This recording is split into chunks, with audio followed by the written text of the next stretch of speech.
ਅਤੇ ਸਿਨੇਮਾ ਨੂੰ ਸਮਰਪਿਤ ਹਰੇਕ ਕਲਾਕਾਰ ਪੰਜਾਬੀ ਸਿਨੇਮਾ ਦੀ ਜਿੰਦ ਜਾਨ ਹੁੰਦਾ ਹੈ। ਆਪਣੀ ਅਦਾਕਾਰੀ ਦੇ ਬਲਬੂਤੇ ਪਹਿਲਾਂ ਥੀਏਟਰ ਤੇ ਫਿਰ ਬਾਲੀਵੁੱਡ ਵਿੱਚ ਆਪਣੀ ਦਮਦਾਰ ਅਦਾਕਾਰੀ ਲਈ ਜਾਣੇ ਜਾਂਦੇ ਜਸਵੰਤ ਦਮਨ ਜੀ ਨੇ ਸਿਨੇਮਾ ਜਗਤ ਵਿੱਚ ਮਾਵਾਂ ਦੇ ਕਿਰਦਾਰ ਰਾਹੀਂ ਆਪਣੀ ਉਮਦਾ ਪਹਿਚਾਣ ਬਣਾਈ। 50 ਤੋਂ ਵੱਧ ਥੀਏਟਰ ਪਲੇ ਤੇ 40 ਦੇ ਕਰੀਬ ਪੰਜਾਬੀ ਫਿਲਮਾਂ ਤੋਂ ਇਲਾਵਾ ਕਈ ਵੱਡੀ ਹਿੰਦੀ ਫਿਲਮਾਂ ਵਿੱਚ ਮਾਂ ਦੇ ਕਿਰਦਾਰ ਨੂੰ ਬਾਖੂਬੀ ਨਿਭਾਉਣ ਵਾਲੇ ਜਸਵੰਤ ਦਮਨ ਨੇ ਆਪਣੀ ਜ਼ਿੰਦਗੀ ਦੇ 43 ਸਾਲ ਥੀਏਟਰ ਅਤੇ ਸਿਨੇਮਾ ਨੂੰ ਸਮਰਪਿਤ ਕੀਤੇ ਨੇ। ਐਕਟਿੰਗ ਦਾ ਊੜਾ ਐੜਾ ਵੀ ਨਾ ਜਾਣਨ ਵਾਲੇ ਜਸਵੰਤ ਦਮਨ ਹੋਰਾਂ ਨੇ ਆਪਣੇ ਪਤੀ ਦਵਿੰਦਰ ਦਮਨ ਦੇ ਕਹਿਣ ਤੇ ਥੀਏਟਰ ਨੂੰ ਆਪਣਾ ਸਭ ਕੁਝ ਬਣਾਇਆ।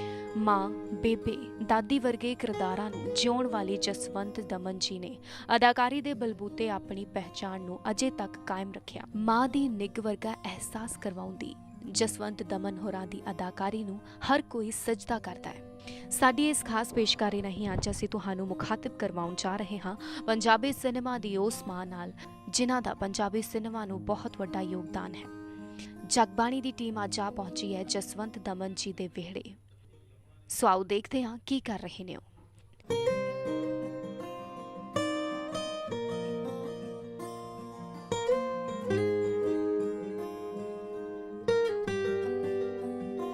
ਸਤਿ ਸ਼੍ਰੀ ਅਕਾਲ ਮੈਮ। ਓ ਸਤਿ ਸ਼੍ਰੀ ਅਕਾਲ ਬਹੁਤ ਵਧੀਆ। ਕਦੋਂ ਆਈ? ਮੈਂ ਬਸ ਹੁਣੇ ਚੁਪਕੇ ਐਂਟਰ ਕਰ ਗਈ। ਬਸ ਮੈਂ ਕਿਹਾ ਮੈਡਮ ਕੰਮ ਕੁਮ ਲੱਗੇ, ਮੈਨੂੰ ਲੱਗਦਾ ਕਿ ਚਾਹ ਜਿਵੇਂ ਤੁਹਾਨੂੰ ਪਹਿਲੇ ਫੋਨ ਕਰਤਾ ਕਿ ਮੈਡਮ ਆ ਰਹੇ ਆ। ਮੈਂ 2 ਕੱਪ ਬਣਾਉਣ ਲੱਗੀ ਸੀ ਹਾਂਜੀ, ਆਪਦੇ ਲਈ ਤੇ ਆਪਦੇ ਪਤੀ ਲਈ। ਹੁਣ ਇੱਕ ਹੋਰ ਪਾਉਣੀ ਆ ਪਾਣੀ। ਮੇਰੀ ਗੱਲ ਸੁਣੋ, ਏਦਾਂ ਕਰੋ ਚਾਹ ਆਪਾਂ ਬਾਅਦ ਵਿੱਚ ਹੈ ਨਾ ਪੀ ਲੈਣੇ। ਸਰ ਨੂੰ ਕਹਿੰਦੇ ਥੋੜਾ ਵੇਟ ਕਰ ਲਓ, ਪਹਿਲੇ ਗੱਲਾਂ ਬਾਤਾਂ ਮਾਰੀਏ। ਠੀਕ ਹੈ, ਆਓ ਫਿਰ ਇਦਾਂ ਬੰਦ ਕਰ ਲਓ ਤੁਸੀਂ। ਠੀਕ ਹੈ।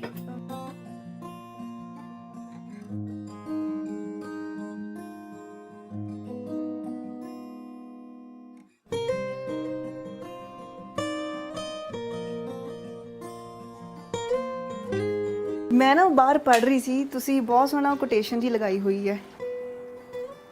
ਹਾਂ ਮੈਨੂੰ ਸ਼ੌਕ ਹੈ।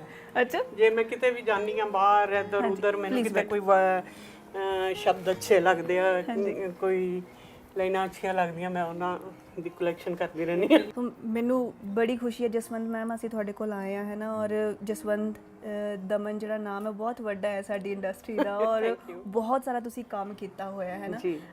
ਥੀਏਟਰ ਤੋਂ ਤੁਸੀਂ ਸ਼ੁਰੂਆਤ ਕੀਤੀ ਹੈ ਨਾ, 40-50 ਤੋਂ ਵੱਧ ਮੈਨੂੰ ਲੱਗਦਾ ਕਿ ਤੁਸੀਂ ਪਲੇ ਕੀਤੇ ਆ। ਉਸ ਤੋਂ ਬਾਅਦ ਮੈਂ ਇਹ ਤੁਹਾਡੇ ਮੂੰਹ ਤੋਂ ਜਾਣਨਾ ਚਾਹੂੰਗੀ ਕਿ ਕਿਵੇਂ ਤੁਸੀਂ ਸ਼ੁਰੂਆਤ ਕੀਤੀ, ਥੀਏਟਰ ਵਿੱਚ ਆਉਣ ਦਾ ਕਿਵੇਂ ਸਬਬ ਬਣਿਆ ਸੀ, ਫੈਮਿਲੀ ਨੇ ਕਿੰਨਾ ਸਪੋਰਟ ਕੀਤਾ, ਉਸ ਤੋਂ ਬਾਅਦ ਫਿਲਮਾਂ ਵੱਲ ਆਉਣ ਦਾ ਕਿਵੇਂ ਸਬਬ ਬਣਿਆ। ਪਹਿਲੇ ਤਾਂ ਥੀਏਟਰ ਤੋਂ ਸ਼ੁਰੂਆਤ ਕਰਦੇ ਹਾਂ। ਐਕਚੁਅਲੀ ਮੈਨੂੰ ਤਾਂ ਥੀਏਟਰ ਦੀ ABC ਵੀ ਨਹੀਂ ਪਤਾ ਸੀ। ਮੈਂ ਬੜੀ ਇੱਕ ਸਧਾਰਨ ਸਿੰਪਲ ਜੱਟ ਫੈਮਿਲੀ ਦੇ ਵਿੱਚੋਂ ਜਿਹੜੇ ਮਾਈਗ੍ਰੇਟ ਹੋ ਕੇ ਪਾਕਿਸਤਾਨ ਤੋਂ ਆਏ ਸੀ ਜੀ, ਉਹਨਾਂ ਦੀ ਧੀਆਂ। ਜਨਮ ਮੇਰਾ ਬੇਸ਼ੱਕ ਭਾਰਤ ਦੇ ਵਿੱਚ ਹੋਇਆ ਜੀ, ਪਾਕਿਸਤਾਨ ਬਣਨ ਤੋਂ ਬਾਅਦ, ਲੇਕਿਨ ਮੈਨੂੰ ਥੀਏਟਰ ਬਾਰੇ ਨਹੀਂ ਸੀ ਕੁਝ ਵੀ ਪਤਾ। ਅੱਛਾ, ਮੇਰੇ ਫਾਦਰ ਅਗਾਂਹਵਧੂ ਖਿਆਲਾਂ ਦੇ ਸੀ, ਕਾਮਰੇਡ ਸੀ, ਇਸ ਲਈ ਉਹਨਾਂ ਨੇ ਸਾਨੂੰ ਸਾਰੀ ਫੈਮਿਲੀ ਤੋਂ ਬਾਹਰੇ ਹੋ ਕੇ ਸਾਨੂੰ ਭੈਣਾਂ ਨੂੰ ਥੋੜ੍ਹਾ ਜਿੰਨਾ ਕੁ ਪੜ੍ਹਾ ਸਕੇ ਸੀ ਉਹਨਾਂ ਨੇ ਪੜ੍ਹਾਇਆ। ਤੇ ਇਸੇ ਜਦੋਜਹਿਦ ਵਿੱਚ ਕਿ ਜਿਹੜੇ ਮੇਰੇ ਤਾਏ ਚਾਚੇ ਸੀ ਪੜ੍ਹਾਉਣ ਨਹੀਂ ਸੀ ਦਿੰਦੇ ਕੁੜੀਆਂ ਨੂੰ, ਤੇ ਉਹਨਾਂ ਨੇ ਮੈਨੂੰ ਪਟਿਆਲੇ ਪੜ੍ਹਨ ਪਾਇਆ। ਉੱਥੇ ਮੇਰੀ ਇਹਨਾਂ ਨਾਲ ਮੁਲਾਕਾਤ ਹੋਈ, ਕਿਉਂਕਿ ਜਿਹੜੇ ਸਕੂਲ 'ਚ ਮੈਂ ਪੜ੍ਹਦੀ ਸੀ, ਸਿੰਘ ਸਭਾ ਸਕੂਲ 'ਚ, ਉੱਥੇ ਇਹਨਾਂ ਦੀ ਸਿਸਟਰ ਵੀ ਪੜ੍ਹਦੀ ਸੀ। ਤੇ ਮੁਲਾਕਾਤ ਹੁੰਦੇ ਹੁੰਦੇ ਜਿਹੜਾ ਅਸੀਂ ਫੈਸਲਾ ਕੀਤਾ ਕਿ ਸਾਨੂੰ ਇਕੱਠੇ ਹੋ ਜਾਣਾ ਚਾਹੀਦਾ ਹੈ। ਬਿਲਕੁਲ। ਤੇ ਮੈਂ ਤਾਂ ਜੇ ਉਦੋਂ 10ਵੀਂ ਵਿੱਚ ਪੜ੍ਹਦੀ ਸੀ। ਅੱਛਾ। ਤੇ ਇਹ ਉੱਥੇ ਜੌਬ ਕਰਦੇ ਸੀਗੇ ਜੀ। ਤੇ ਅਸੀਂ ਆਪਣੇ ਘਰਦਿਆਂ ਨੂੰ ਜਦੋਂ ਗੱਲ ਕੀਤੀ ਉਹ ਮੰਨ ਗਏ, ਲੇਕਿਨ ਉਹਨਾਂ ਨੇ ਕਿਹਾ ਕਿ ਹੁਣ ਫਿਰ ਦੇਰ ਨਹੀਂ ਕੀਤੀ ਜਾ ਸਕਦੀ, ਵੀ ਜੇ ਤੁਸੀਂ ਫੈਸਲਾ ਕਰ ਲਿਆ ਤੇ ਇਹ ਨਹੀਂ ਕਿ ਇਹਨੂੰ, ਕਿਉਂਕਿ ਉਦੋਂ ਇੰਨਾ ਪ੍ਰਲੋਂਗ ਕਰ ਹੀ ਨਹੀਂ ਸੀ ਸਕਦੇ। ਇਹੋ ਜਿਹੀ ਗੱਲ ਸੋਚਣੀ ਹੀ ਬੜੀ ਸੀ ਕਿ ਕੋਈ ਆਪਣੀ ਮਰਜ਼ੀ ਨਾਲ ਕੋਈ ਲੜਕਾ ਲੜਕੀ ਜਿਹੜੇ ਆ ਜੀਵਨ ਸਾਥੀ ਲੱਭ ਲੈਣ। ਲੇਕਿਨ ਇਹਨਾਂ ਦੇ ਫਾਦਰ ਵੀ ਬੜੇ ਸਟਰੋਂਗ ਕਾਮਰੇਡ ਸੀ, ਮੇਰੇ ਫਾਦਰ ਵੀ, ਤੇ ਉਹ ਕੋਈ ਇੰਨੀ ਬਾਹਲੀ ਵਿਰੋਧਤਾ ਨਹੀਂ ਹੋਈ। ਤੇ ਚਲੋ ਸਾਡਾ ਵਿਆਹ ਹੋ ਗਿਆ। ਉਸ ਵੇਲੇ ਇਹ ਥੀਏਟਰ ਕਰ ਰਹੇ ਸੀਗੇ, ਉੱਥੇ ਭਾਸ਼ਾ ਵਿਭਾਗ ਦੇ ਕੰਪੀਟੀਸ਼ਨ ਹੁੰਦੇ ਸੀ, ਉਹਨਾਂ ਦੇ ਵਿੱਚ ਕਰਦੇ ਸੀ। ਇਹਨਾਂ ਨੇ ਇੱਕ ਛੋਟਾ ਜਿਹਾ ਆਪਣਾ ਗਰੁੱਪ ਬਣਾਇਆ ਹੋਇਆ ਸੀ, ਉਹਦੇ ਤਹਿਤ ਕਰਦੇ ਸੀ। ਫਿਰ ਹਰਪਾਲ ਟਿਵਾਣਾ ਜੀ ਜਿਹੜੇ ਫਸਟ ਪੰਜਾਬੀ ਸੀ NSD ਤੋਂ ਕਰਕੇ ਆਏ, ਉਹ ਉੱਥੇ ਆ ਗਏ। ਫਿਰ ਇਹ ਉਹਨਾਂ ਦੇ ਵਿੱਚ ਸ਼ਾਮਲ ਹੋ ਗਏ। ਉਹਨਾਂ ਨੇ ਇਹਨਾਂ ਨੂੰ ਬੁਲਾਇਆ ਕਿ ਸਾਡੇ ਨਾਲ ਕੰਮ ਕਰੋ, ਤੇ ਉਹਨਾਂ ਦਿਨਾਂ ਦੇ ਵਿੱਚ ਉਹਨਾਂ ਨਾਲ ਕੰਮ ਕਰ ਰਹੇ ਸੀਗੇ। ਤੇ ਜਦੋਂ ਵਿਆਹ ਦਾ ਫੈਸਲਾ ਹੋਇਆ ਕਿ ਅਸੀਂ ਵਿਆਹ ਕਰਨਾ, ਤੇ ਪਹਿਲੀ ਸ਼ਰਤ ਇਹਨਾਂ ਦੀ ਇਹ ਸੀ ਕਿ ਮੈਂ ਥੀਏਟਰ ਕਰਦਾ। ਅੱਛਾ। ਤੇ ਤੈਨੂੰ ਕਰਨਾ ਪਏਗਾ। ਵਾਹ, ਇੰਨੀ ਵਧੀਆ ਸ਼ਰਤ। ਤੇ ਮੈਨੂੰ ਉਸ ਵੇਲੇ ਇਹ ਨਹੀਂ ਸੀ ਪਤਾ ਕਿ ਥੀਏਟਰ ਕੀ ਚੀਜ਼ ਹੁੰਦੀ ਹੈ। ਤੇ ਮੈਂ ਜਿਵੇਂ ਸਹਿਜ ਸੁਭਾਅ, ਜਿਵੇਂ ਇੱਕ ਸਿੰਪਲ ਜਿਹਾ ਜਵਾਬ ਹੁੰਦਾ ਕਿ ਜੇ ਕੋਈ ਜੱਟ ਹੁੰਦਾ ਉਹਦਾ ਪੱਤਾ ਲੈ ਕੇ ਜਾਂਦੀ, ਤੂੰ ਜੋ ਤੂੰ ਕਰਦਾ ਤੇਰੇ ਨਾਲ ਕਰ ਲੂੰ, ਜਾਂ ਥੀਏਟਰ ਜੋ ਵੀ ਬਲਾ ਹੁੰਦੀ ਹੈ ਮੈਂ ਕਰ ਲੂੰਗੀ। ਲੇਕਿਨ ਉਸ ਵੇਲੇ ਮੈਨੂੰ ਇਹ ਨਹੀਂ ਸੀ ਪਤਾ ਕਿ ਜਿਹੜਾ ਥੀਏਟਰ ਹੈ ਉਹ ਤੁਹਾਡਾ ਖੂਨ ਪੀ ਕੇ ਵੱਡਾ ਹੁੰਦਾ ਹੈ ਤੇ ਇੰਨਾ ਔਖਾ ਕੰਮ ਹੈ ਥੀਏਟਰ। ਸ਼ਾਇਦ ਜੇ ਮੈਨੂੰ ਪਤਾ ਹੁੰਦਾ ਤਾਂ ਮੈਂ ਨਾ ਵੀ ਕਰ ਸਕਦੀ ਸੀ ਜੇ ਮੈਨੂੰ ਪਤਾ ਹੁੰਦਾ। ਲੇਕਿਨ ਜਦੋਂ ਹੁਣ ਮੈਂ ਉਹਦੇ ਵਿੱਚੋਂ ਵਿਚਰੀ ਹਾਂ ਤੇ ਮੈਨੂੰ ਲੱਗਦਾ ਕਿ ਥੀਏਟਰ ਤੋਂ ਬਿਨਾਂ ਜ਼ਿੰਦਗੀ ਨਹੀਂ, ਕਿ ਥੀਏਟਰ ਇੱਕ ਐਸੀ ਚੀਜ਼ ਹੈ ਜਿਹੜੀ ਤੁਹਾਨੂੰ ਤੁਹਾਡੀ ਪਰਸਨੈਲਿਟੀ ਡਿਵੈਲਪ ਕਰਦਾ ਹੈ, ਤੁਹਾਨੂੰ ਗੱਲਬਾਤ ਦੀ ਜਾਂਚ ਸਿਖਾਉਂਦਾ ਹੈ, ਤੁਹਾਨੂੰ ਲੋਕਾਂ ਲਈ ਕੁਝ ਕਰ ਮਰਨ ਲਈ ਉਤਸ਼ਾਹ ਦਿੰਦਾ ਹੈ, ਤੁਸੀਂ ਕੁਝ ਕਰ ਸਕਦੇ ਹੋ। ਜੇ ਮੈਂ ਅੱਜ ਜਸਵੰਤ ਤੋਂ ਜਸਵੰਤ ਦਮਨ ਆ ਤੇ ਉਹਦੇ ਵਿੱਚ ਦੋ ਚੀਜ਼ਾਂ ਦਾ ਹੱਥ ਹੈ, ਇੱਕ ਮੇਰੇ ਪਤੀ ਦਾ ਤੇ ਇੱਕ ਉਹਦੇ ਥੀਏਟਰ ਦਾ। ਦੋਨਾਂ ਚੀਜ਼ਾਂ ਕਰਕੇ ਅੱਜ ਜੇ ਮੈਂ 4 ਲੋਕਾਂ ਵਿੱਚ ਖੜ ਕੇ ਗੱਲ ਕਰ ਸਕਦੀ ਹਾਂ, 4 ਲੋਕ ਮੈਨੂੰ ਜਾਣਦੇ ਆ ਜਾਂ ਮੈਂ ਕੁਝ ਕਰਨ ਜੋਗੀ ਹੋਈ ਹਾਂ, ਤੇ ਦੋ ਚੀਜ਼ਾਂ ਦਾ ਬਹੁਤ ਵੱਡਾ ਹੱਥ ਹੈ। ਅੱਛਾ, ਜਦੋਂ ਪਹਿਲਾਂ ਤੁਸੀਂ ਥੀਏਟਰ ਵਿੱਚ ਪਲੇ ਕੀਤਾ ਸੀਗਾ ਉਹ ਯਾਦ ਮੈਨੂੰ ਪਲੀਜ਼ ਤੁਸੀਂ ਸੁਣਾਓ। ਪਹਿਲਾਂ ਜਦੋਂ ਟਿਵਾਣਾ ਸਾਹਿਬ ਇੱਕ ਪਲੇ ਕਰ ਰਹੇ ਸੀ ਡਾਕਟਰ ਹਰਚਰਨ ਸਿੰਘ ਦਾ, ਰੱਤਾ ਸਾਲੂ, ਤੇ ਪਹਿਲਾਂ ਤਾਂ ਸ਼ੁਰੂ 'ਚ ਮੈਂ ਉਹਨਾਂ ਨੂੰ ਕਿਹਾ ਮੈਂ ਪਲੇ ਨਹੀਂ ਕਰਨਾ, ਮੈਂ ਐਕਟਿੰਗ ਨਹੀਂ ਕਰ ਸਕਦੀ, ਮੈਨੂੰ ਬੈਕਗਰਾਊਂਡ 'ਤੇ ਤੁਸੀਂ ਜੋ, ਤੇ ਮੈਂ ਉਹਨਾਂ ਦਾ ਮਿਊਜ਼ਿਕ ਕਰ ਦਿੰਦੀ ਸੀ। ਤੇ ਉਹ ਰੱਤਾ ਸਾਲੂ 'ਚ ਮੈਨੂੰ ਕਹਿੰਦੇ ਵੀ ਕੁੜੀ ਨਹੀਂ ਮਿਲ ਰਹੀ ਸੀ ਕੋਈ, ਤੇ ਉਹ ਜਿਹੜਾ ਭੈਣ ਦਾ ਰੋਲ ਸੀ ਮੈਨੂੰ ਕਹਿੰਦੇ ਵੀ ਉਹ ਤੈਨੂੰ ਕਰਨਾ ਪੈਣਾ। ਮੈਂ ਬਹੁਤ ਵਿਰੋਧਤਾ ਕੀਤੀ ਕਿ ਨਹੀਂ, ਮੈਥੋਂ ਨਹੀਂ ਹੋਣਾ। ਲੇਕਿਨ ਉਹ ਜਿਵੇਂ ਜ਼ਬਰਦਸਤੀ ਵਾਲੀ ਗੱਲ ਵੀ, ਉਹ ਇੰਨਾ ਕਿ ਰੋਲ ਸੀ ਕਿ ਸਟੇਜ ਦੇ ਇਸ ਪਾਸੇ ਚੀਕ ਮਾਰ ਕੇ ਇੱਧਰ ਲੰਘ ਜਾਣੀ ਸੀ। ਅੱਛਾ। ਤੇ ਉਹਦੇ ਮਗਰ ਮਤਲਬ ਬਦਮਾਸ਼ ਪਿੰਡ ਦਾ ਕੋਈ ਜਿਸ ਤਰ੍ਹਾਂ ਲੰਬੜਦਾਰ ਜਾਂ ਕੁਛ ਪਿਆ ਹੈ। ਲੇਕਿਨ ਉਹ ਨਾਭੇ ਸ਼ੋਅ ਸੀ ਜਿਹੜਾ, ਜਦੋਂ ਮੈਂ ਪਹਿਲੀ ਵਾਰੀ ਸਟੇਜ ਤੇ ਚੜ੍ਹੀ, ਪਹਿਲਾ ਸ਼ੋਅ ਨਾਭੇ ਸੀਗਾ। ਤੇ ਜਦੋਂ ਮੈਂ ਇਧਰੋਂ ਦੌੜੀ ਸਟੇਜ ਤੋਂ ਤੇ ਚੀਕ ਮਾਰ ਕੇ ਪਰਲੇ ਪਾਸੇ ਚਲੀ ਗਈ, ਤੇ ਮੈਨੂੰ ਹੋਰ ਤਾਂ ਸਭ ਕੁਝ ਭੁੱਲ ਗਿਆ ਕਿ ਮੈਂ ਕਿੱਥੋਂ ਆਈ ਕਿੱਥੇ ਗਈ। ਮੈਂ ਆਪਣੇ ਆਪ ਨੂੰ ਚੁੰਡੀਆਂ ਵੱਢ ਕੇ ਵੇਖ ਰਹੀ ਸੀ ਕਿ ਮੈਂ ਜਿਉਂਦੀ ਹਾਂ, ਕਿੱਥੇ ਮੈਂ ਲੰਘ ਗਈ ਸਟੇਜ ਤੋਂ ਵੀ। ਇੰਨੇ ਲੋਕਾਂ ਦੇ, ਹਜ਼ਾਰਾਂ ਲੋਕ ਉਸ ਵੇਲੇ ਇਕੱਠੇ ਹੁੰਦੇ ਸੀ ਪਿੰਡਾਂ ਵਿੱਚ। ਹੁਣ ਵੀ ਸ਼ੋਅ ਕਰਨ ਜਾਈਦਾ, ਬਹੁਤ ਹਜ਼ਾਰਾਂ ਦੀ ਗਿਣਤੀ 'ਚ ਲੋਕ ਇਕੱਠੇ ਹੁੰਦੇ ਨੇ। ਤੇ ਮਤਲਬ ਉਹ ਸਮਾਂ ਐਸਾ ਸੀ ਕਿ ਉਹ ਮੈਂ ਭੁੱਲ ਨਹੀਂ ਸਕਦੀ, ਕਿ ਕੰਬਣੀ ਛਿੜ ਰਹੀ ਸੀ ਤੇ ਅਹਿਸਾਸ ਕਰ ਰਹੀ ਸੀ ਮੈਂ ਕਿ ਮੈਂ ਜਿਉਂਦੀ ਵੀ ਹਾਂ, ਕਿ ਮੈਂ ਮਰ ਗਈ ਹਾਂ ਵੀ ਸਟੇਜ ਤੋਂ ਉੱਧਰ ਜਾਣ ਨੂੰ। ਲੇਕਿਨ ਅੱਜ ਮੈਨੂੰ ਜਿਹੜੀ ਮਰਜ਼ੀ ਸਟੇਜ ਤੇ ਚੜਾ ਦੋ, ਬਹੁਤ ਕੁਝ ਕਰ ਸਕਦੀ ਹਾਂ। ਬਿਲਕੁਲ। ਅਸੀਂ ਤੁਹਾਨੂੰ ਵੇਖਿਆ ਵੀ ਹੈ ਨਾ, ਬਾਲੀਵੁੱਡ ਦੀਆਂ ਫਿਲਮਾਂ ਹੋਣ ਚਾਹੇ ਪੰਜਾਬੀ ਫਿਲਮਾਂ ਹੋਣ, ਗੀਤ ਹੋਣ, ਅਸੀਂ ਤੁਹਾਨੂੰ ਹੈ ਨਾ ਵੇਖਿਆ ਹੈ, ਤੁਸੀਂ ਬਹੁਤ ਵਧੀਆ ਕੰਮ ਕੀਤਾ ਹੈ। ਔਰ ਉਮੀਦ ਕਰਦੇ ਹਾਂ ਕਿ ਅੱਗੇ ਵੀ ਇਹ ਜਿਹੜਾ ਸਿਲਸਿਲਾ ਇਸ ਤਰ੍ਹਾਂ ਹੀ ਹੈ ਨਾ ਜਾਰੀ ਰਹੇਗਾ। ਸੋ ਜਿਹੜੀ ਪਹਿਲੀ ਫਿਲਮਾਂ ਵੱਲ, ਜਿੱਦਾਂ ਹੁਣ ਮੈਂ ਗੱਲ ਕੀਤੀ ਸੀ ਕਿ ਫਿਲਮਾਂ ਵੱਲ ਕਿਵੇਂ ਰੁਖ ਹੋਇਆ, ਕਿੱਦਾਂ ਸੋਚੇ ਕਿ ਫਿਲਮਾਂ ਵੀ? ਅਸੀਂ ਨਾ ਪਟਿਆਲੇ ਤੋਂ, ਇਹਨਾਂ ਦੀ ਇਹ ਫੂਡ ਸਪਲਾਈ 'ਚ ਕੰਮ ਕਰਦੇ ਸੀ। ਪਟਿਆਲੇ ਤੋਂ ਅਸੀਂ ਰੋਪੜ ਚਲੇ ਗਏ, ਕਿਉਂਕਿ ਰੋਪੜ ਉਸ ਵੇਲੇ ਨਾ ਰੌਲਾ ਸੀਗਾ ਕਿ ਉਹ ਕੋਈ ਫਿਲਮ ਸਿਟੀ ਬਣ ਰਿਹਾ ਜਿਸ ਤਰ੍ਹਾਂ, ਹੈ ਨਾ, ਵੀ ਉੱਥੇ ਕੰਮ ਹੋਏਗਾ। ਲੇਕਿਨ ਉੱਥੇ ਇਹੋ ਜਿਹਾ ਕੁਝ ਬਣ ਨਹੀਂ ਸਕਿਆ। ਤੇ ਫਿਰ ਅਸੀਂ ਸੋਚਿਆ ਵੀ ਜੋ ਕੰਮ ਅਸੀਂ ਕਰਨਾ ਚਾਹੁੰਦੇ ਉਹ ਛੋਟੇ ਸ਼ਹਿਰ 'ਚ ਬੈਠ ਕੇ ਨਹੀਂ ਹੋ ਸਕਦਾ, ਉੱਥੇ ਕੋਈ ਇਸ ਤਰ੍ਹਾਂ ਦੇ ਸਾਧਨ ਨਹੀਂ ਸੀ। ਤੇ ਸਾਨੂੰ ਜਿਹੜੇ ਸਾਡੇ ਫਰੈਂਡ ਸੀ ਜਿਹੜੇ ਇਸ ਲਾਈਨ ਨਾਲ ਥੋੜ੍ਹੇ ਬਹੁਤ ਜੁੜੇ ਹੋਏ ਸੀ, ਉਹਨਾਂ ਨੇ ਇਹ ਸਲਾਹ ਦਿੱਤੀ ਕਿ ਤੁਸੀਂ ਚੰਡੀਗੜ੍ਹ ਚਲੇ ਜਾਓ। ਤੇ ਜਦੋਂ ਅਸੀਂ ਚੰਡੀਗੜ੍ਹ ਆਉਣ ਦਾ ਘਰਦਿਆਂ ਨੂੰ ਵੀ ਕਿਹਾ, ਤੇ ਸਾਰੇ ਕਹਿਣ ਵੀ ਫੀਲਡ ਦੇ ਵਿੱਚ ਪੈਸਾ ਬਹੁਤ ਆ। ਅਸੀਂ ਕਿਹਾ ਅਸੀਂ ਕਿਹੜਾ ਪੈਸਾ ਲੈਣਾ, ਹੈ ਨਾ। ਤੇ ਦਮ ਸਾਹਿਬ 9 ਸਾਲ ਦੀ ਸੀਨੀਅਰਿਟੀ ਛੱਡ ਕੇ ਕਿ ਅਸੀਂ ਛੋਟੇ ਸ਼ਹਿਰ 'ਚ ਨਹੀਂ ਰਹਿਣਾ, ਤੇ ਅਸੀਂ 71 ਦੇ ਵਿੱਚ ਚੰਡੀਗੜ੍ਹ ਜਿਹੜੀ ਸੀ ਆਪਣੀ ਟ੍ਰਾਂਸਫਰ ਕਰਵਾ ਕੇ ਚੰਡੀਗੜ੍ਹ ਸ਼ਿਫਟ ਹੋ ਗਏ। ਤੇ ਇੱਥੇ ਬਾਹਰਲੇ ਮੁਲਕਾਂ ਤੋਂ, NSD ਤੋਂ, ਬੰਬੇ ਤੋਂ, ਮਤਲਬ ਉਸ ਵੇਲੇ ਇੰਨਾ ਰੁਝਾਨ ਸੀਗਾ ਕਿ ਐਡੇ ਵੱਡੇ ਪ੍ਰੋਡਕਸ਼ਨਸ ਲੈ ਕੇ ਲੋਕ ਆਉਂਦੇ ਸੀਗੇ ਪਲੇਸ ਦੀਆਂ, ਜਿਨ੍ਹਾਂ ਨੂੰ ਵੇਖ ਕੇ ਜਿਹੜਾ ਅਸੀਂ ਬਹੁਤ ਰਾਈਜ਼ ਕੀਤਾ ਆਪਣੀ ਜ਼ਿੰਦਗੀ ਦੇ ਵਿੱਚ। ਕਿਉਂਕਿ ਸਾਡੇ ਕੋਲ ਕੋਈ ਅਕੈਡਮਿਕ ਜਿੱਦਾਂ ਹੁੰਦੀ ਪੜ੍ਹਾਈ ਤਾਂ ਹੈ ਨਹੀਂ ਥੀਏਟਰ ਦੀ, ਨਾ ਮੇਰੇ ਕੋਲ ਨਾ ਇਹਨਾਂ ਕੋਲ, ਕਿ ਜਿਵੇਂ ਕਹੋ ਕਿ ਅਸੀਂ ਕੋਈ ਡਿਪਲੋਮਾ ਜਾਂ ਡਿਗਰੀ ਇਸ ਲਾਈਨ 'ਚ ਕੀਤੀ ਹੈ। ਲੇਕਿਨ ਅਸੀਂ ਕੁਛ ਆਪਦੇ ਅੰਦਰੋਂ ਜਿਵੇਂ ਥੋੜ੍ਹਾ ਬਹੁਤ ਹੁੰਦਾ, ਤੇ ਜਾਂ ਇਸ ਤਰ੍ਹਾਂ ਹੀ ਲੋਕਾਂ ਵੇਖ ਕੇ ਤੇ ਉਹਨਾਂ ਦਿਨਾਂ ਦੇ ਵਿੱਚ ਜਦੋਂ ਫਿਰ ਇੱਥੇ ਆ ਕੇ ਅਸੀਂ ਗਰੁੱਪ ਕਾਇਮ ਕੀਤਾ, ਤੇ ਸਾਡੇ ਕਲੱਬ ਦੇ ਜਿਹੜੇ ਪ੍ਰੈਜ਼ੀਡੈਂਟ ਸੀਗੇ ਗੁਰਬਖਸ਼ ਸਿੰਘ ਸ਼ੇਰਗਿੱਲ ਪ੍ਰਿੰਸੀਪਲ ਸੀਗੇ, ਗੁਰੂ ਗੋਬਿੰਦ ਸਿੰਘ ਕਾਲਜ ਦੇ ਵਿੱਚ ਉਹ ਉਸ ਵੇਲੇ ਸੀ ਪ੍ਰਿੰਸੀਪਲ। ਬਾਅਦ ਦੇ ਵਿੱਚ ਉਹ ਅੰਮ੍ਰਿਤਸਰ ਖਾਲਸਾ ਕਾਲਜ ਦੇ ਵੀ ਰਹੇ। ਉਹਨਾਂ ਦਾ ਕੋਈ ਫਰੈਂਡ ਸੀ ਜਿਹੜਾ ਕੋਈ ਫਿਲਮ ਬਣਾ ਰਿਹਾ ਸੀਗਾ, ਤੇ ਮੈਂ ਮਤਲਬ ਸ਼ੁਰੂਆਤ ਹੀ ਜਿਹੜੀ ਮੇਰੀ ਥੀਏਟਰ ਦੇ ਵਿੱਚ ਹੋਈ ਸੀ ਮੇਰੀ ਮਦਰਸ ਦੇ ਰੋਲ ਤੋਂ ਹੋਈ ਸੀ, ਭਾਵੇਂ ਮੈਂ ਉਸ ਵੇਲੇ ਬਹੁਤ ਛੋਟੀ ਉਮਰ ਦੀ ਸੀ, 19-20 ਸਾਲ ਦੀ। ਤੇ ਜਦੋਂ ਮੈਂ ਰੋਲ ਕਰਦੀ ਸੀ, ਲੋਕ ਜਦ ਵੇਖਦੇ ਸੀ ਤੇ ਬੜਾ ਐਪਰੀਸ਼ੀਏਟ ਕਰਦੇ ਸੀ। ਤੇ ਉਹ ਸ਼ੇਰਗਿੱਲ ਉਹਨਾਂ ਨੇ ਉਹਨੂੰ ਕਿਹਾ ਕਿ ਉਹਨਾਂ ਨੂੰ ਕੁੜੀ ਚਾਹੀਦੀ ਸੀ ਮਦਰ ਦੇ ਰੋਲ ਲਈ, ਵੀ ਤੁਸੀਂ ਉਹਨੂੰ ਲੈ ਲਓ, ਵੀ ਕੁੜੀ ਹੈਗੀ ਸਾਡੇ ਕੋਲੇ।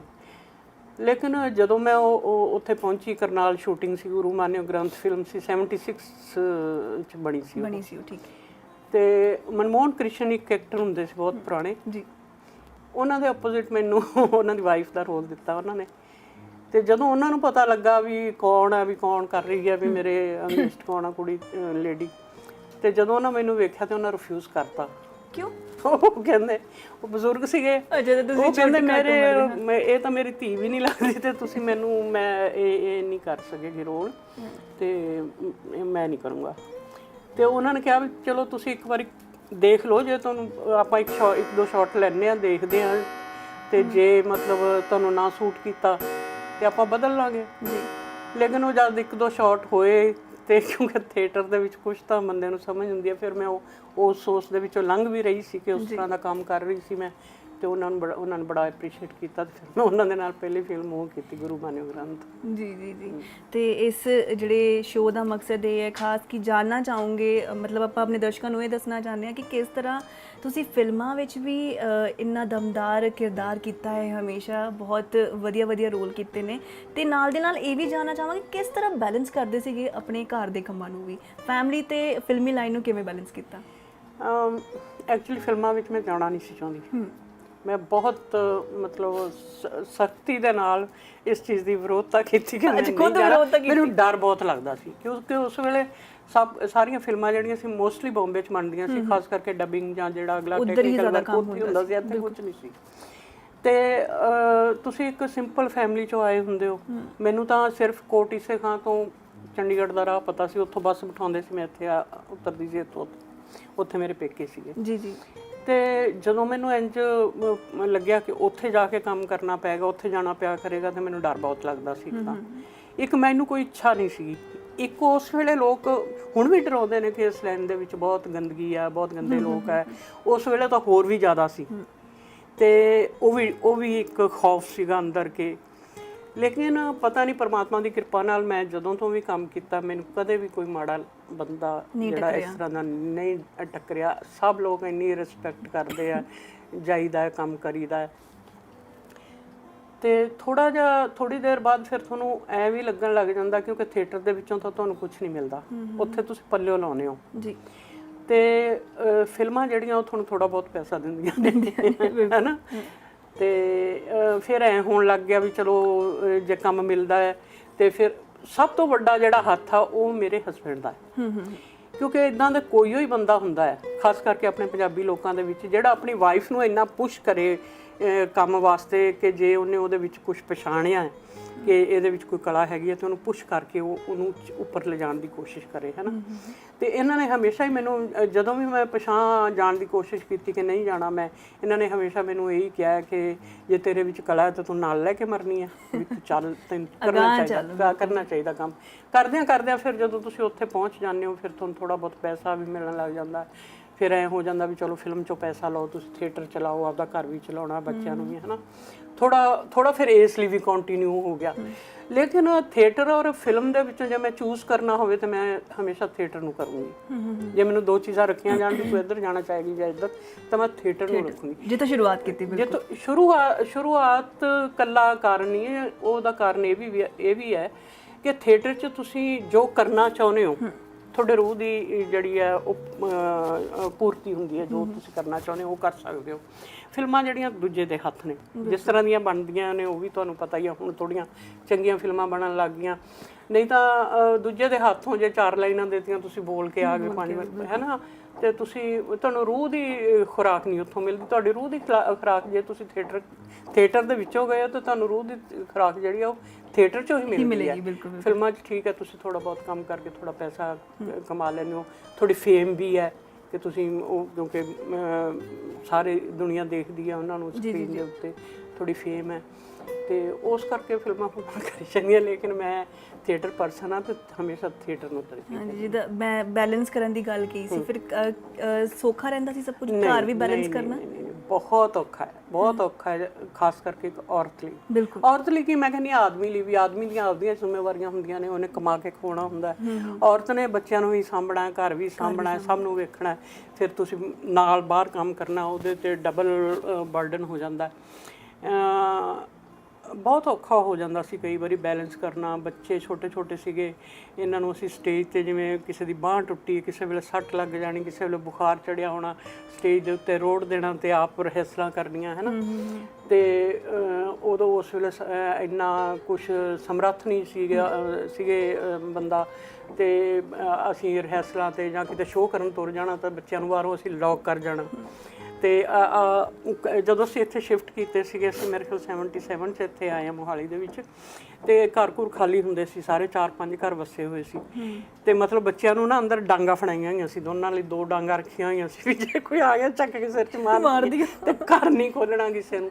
ਸੋ ਇਸ ਤਰ੍ਹਾਂ ਦੇ ਕਈ ਵਾਰੀ ਬੱਚਿਆਂ ਨੇ, ਅਸੀਂ ਜੇ ਆਉਣਾ ਰਾਤ ਨੂੰ ਸ਼ੋਅ ਕਰਕੇ, ਬੱਚਿਆਂ ਨੇ ਅੰਦਰ ਸੌਂ ਜਾਣਾ, ਖੋਲਣਾ ਨਾ, ਅਸੀਂ ਕੰਧਾਂ ਟੱਪ ਕੇ ਆ ਕੇ, ਮਤਲਬ ਬੜੇ ਔਖੇ ਸਮੇਂ ਦੇ ਵਿੱਚੋਂ ਲੰਘੇ।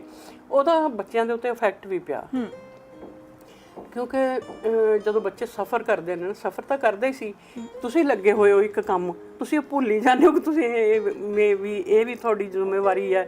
ਉਦੋਂ ਇੰਨੀ ਸਮਝ ਵੀ ਨਹੀਂ ਸੀ ਹੁੰਦੀ ਕਿ ਬੱਚਿਆਂ ਨੂੰ ਆਪਾਂ ਕਿਸ ਤਰੀਕੇ ਨਾਲ ਤੇ ਕਿਵੇਂ ਪਾਲਣਾ ਚਾਹੀਦਾ। ਉਦੋਂ ਤਾਂ ਰੋਲ ਖੋਲ ਕੇ ਪਾਲਣ ਜੇ ਵਾਲੇ ਕੰਮ ਹੁੰਦੇ ਸੀਗੇ।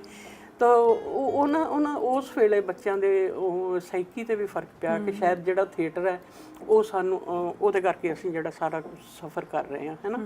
ਲੇਕਿਨ ਜਿਵੇਂ ਜਿਵੇਂ ਫਿਰ ਬੱਚੇ ਵੱਡੇ ਹੋਏ, ਉਹਨਾਂ ਨੂੰ ਪਤਾ ਲੱਗਿਆ ਕਿ ਥੀਏਟਰ ਇੱਕ ਐਸੀ ਚੀਜ਼ ਆ, ਉਹਦੇ ਵਿੱਚ ਸਾਡੇ ਮਾਂ-ਬਾਪ ਦੀ ਇੰਨੀ ਬਾਹਰ ਜਾਈਦਾ ਸੀ, ਇੱਜ਼ਤ ਹੁੰਦੀ ਸੀ, ਇੱਜ਼ਤ ਮਾਣ ਮਿਲਦਾ ਸੀ ਸਾਰਾ। ਤੇ ਜਦੋਂ ਦੇਖਦੇ ਸੀ ਵੀ ਇਹ ਥੀਏਟਰ ਕਰਕੇ ਹੀ ਹੁੰਦਾ, ਫਿਰ ਹੌਲੀ ਹੌਲੀ ਉਹ ਖੁਦ ਵੀ ਇਸ ਲਾਈਨ ਵੱਲ ਆਉਣ ਲੱਗ ਗਏ। ਤੇ ਹੁਣ ਤਾਂ ਖੈਰ ਮੇਰੀ ਬੇਟੀ ਫਿਲਮ ਮੇਕਰ ਹੈ ਜੀ। ਤੇ ਇਹ ਤੁਹਾਡੇ ਬੇਟਾ ਔਰ ਬੇਟੀ ਹੈ ਨਾ? ਹਾਂ, ਬੇਟਾ ਮੇਰਾ ਵੀ ਅਮਰੀਕਾ ਦੇ ਵਿੱਚ ਪੁਲਿਸ ਆਫੀਸਰ ਹੈ। ਓਕੇ। ਹਾਂ, ਤੇ ਬੇਟੀ ਜਿਹੜੀ ਉਹ ਫਿਲਮ ਮੇਕਰ ਹੈ। ਅੱਛਾ ਦਮਨ ਮੈਮ, ਮੈਂ ਚਾਹਾਂਗੀ ਕਿ ਤੁਸੀਂ ਬਹੁਤ ਵਧੀਆ ਜਿਹਾ ਏਰੀਆ ਇੱਕ ਘਰ ਦੇ ਹੈ ਨਾ ਬਿਲਕੁਲ ਐਂਟਰੈਂਸ 'ਚ ਵੀ ਬਣਾਇਆ ਹੋਇਆ, ਆਪਾਂ ਉੱਥੇ ਜਾ ਕੇ ਗੱਲਾਂ ਬਾਤਾਂ ਕਰੀਏ ਥੋੜ੍ਹੀਆਂ ਬਹੁਤਾ। ਚਲੋ।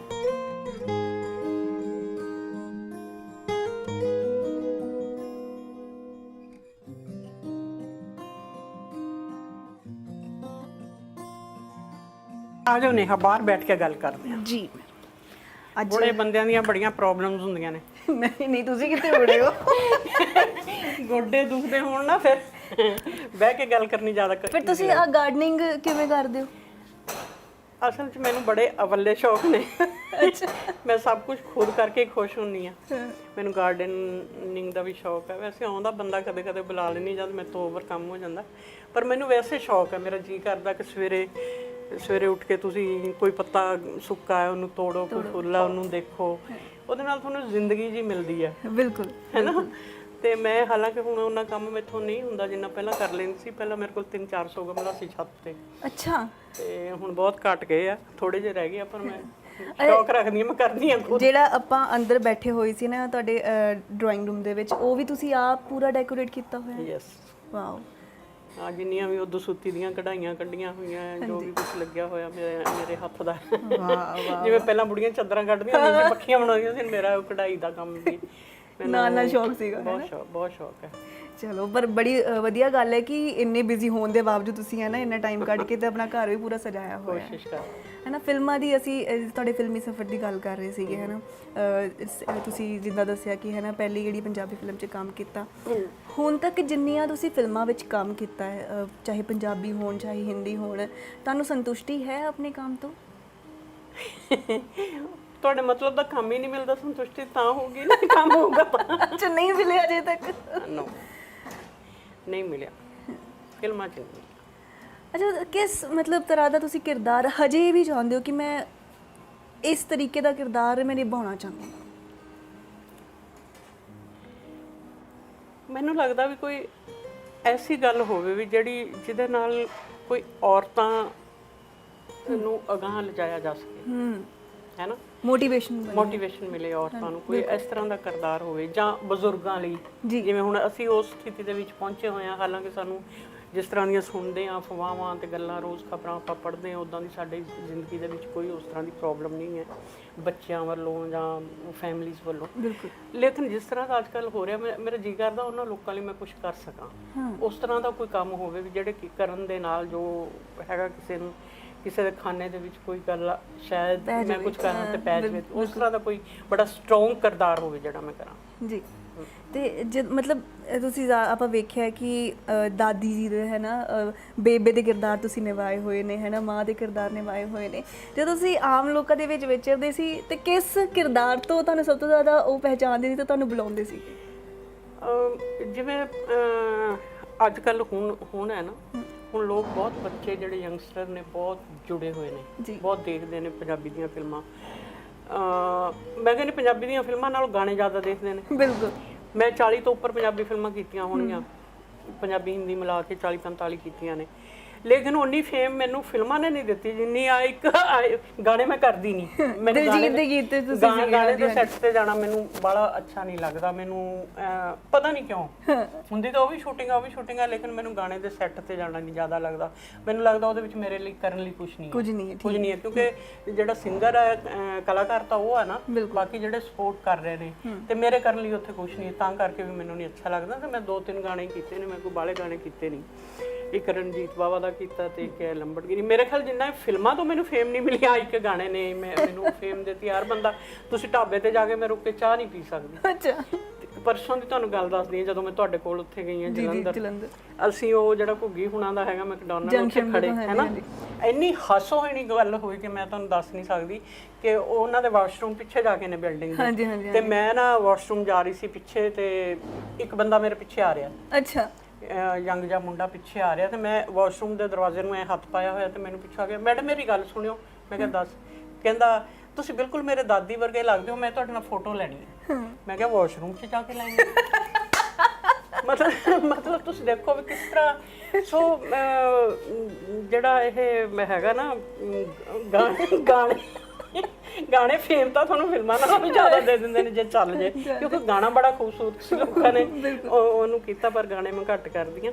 ਤੇ ਲੇਕਿਨ ਫਿਲਮਾਂ ਕੀਤੀਆਂ ਨੇ ਬਹੁਤ, ਮੈਨੂੰ ਚੰਗਾ ਵੀ ਲੱਗਿਆ। ਕਈ ਫਿਲਮਾਂ ਬਹੁਤ ਵਧੀਆ ਬਣੀਆਂ ਸੀ, ਜਿਵੇਂ ਸ਼ੁਰੂ 'ਚ ਆਤਵਾਦ ਤੋਂ ਬਾਅਦ ਜਦੋਂ ਨਵੇਂ ਸਿਰੋਂ ਫਿਲਮਾਂ ਸ਼ੁਰੂ ਹੋਈਆਂ, ਸਭ ਤੋਂ ਪਹਿਲੀ ਫਿਲਮ ਸਾਨੂੰ ਮਾਨ ਵਤਨਾਂ ਦਾ ਬਣੀ, ਮਨ ਜੀ ਦੀ, ਉਹਦੇ ਵਿੱਚ ਮੈਂ ਕੰਮ ਕੀਤਾ। ਦਾਦੀ ਦਾ ਉਹ ਇੰਨਾ ਪਾਪੂਲਰ ਹੋਇਆ, ਉਹ ਗਾਣਾ ਕਿੰਨੇ ਸਾਲ ਫਿਲਮ ਬਣੀ ਨੂੰ ਹੋ ਗਈ, ਉਹ ਜਿੱਥੇ ਮਾਂ ਵੰਡਣ ਵਾਲਾ ਗਾਣਾ, ਉਹ ਗਾਣਾ ਹੁਣ ਤੱਕ ਲੋਕਾਂ ਦੀਆਂ ਜ਼ੁਬਾਨਾਂ ਦੇ ਉੱਤੇ ਆ, ਤੇ ਅੱਛਾ ਲੱਗਦਾ ਲੋਕੀ ਜੀ।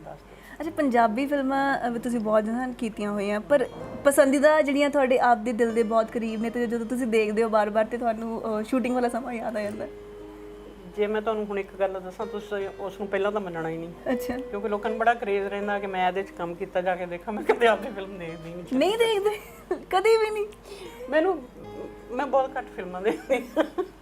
ਹੁਣ ਮੈਂ ਕਈ ਵਾਰੀ ਹੁੰਦਾ ਕਿ ਪਟਾਰਾ ਤੇ ਬਹੁਤ ਫਿਲਮਾਂ ਆਉਣ ਲੱਗ ਗਈਆਂ, ਕਈ ਵਾਰੀ ਮੈਂ ਲਾ ਲੈਂਦੀ ਹਾਂ ਤੇ ਇੱਥੇ ਦੇਖਦੀ ਹਾਂ, ਹਾਲ 'ਚ ਜਾ ਕੇ ਬਹੁਤ ਘੱਟ ਫਿਲਮਾਂ ਦੇਖੀਆਂ। ਘੱਟ ਫਿਲਮਾਂ ਦੇਖਦੀ ਹਾਂ, ਲੇਕਿਨ ਠੀਕ ਹੈ, ਕੋਈ ਇੰਨਾ ਕਰੇਜ਼ ਨਹੀਂ ਹੁੰਦਾ ਮੈਨੂੰ ਵੀ ਮੈਂ ਬਹੁਤ ਵੱਡਾ ਕੋਈ ਕੰਮ ਕੀਤਾ ਤੇ ਮੈਂ ਉਹਨੂੰ ਵੇਖਾਂ ਜਾਣਾ।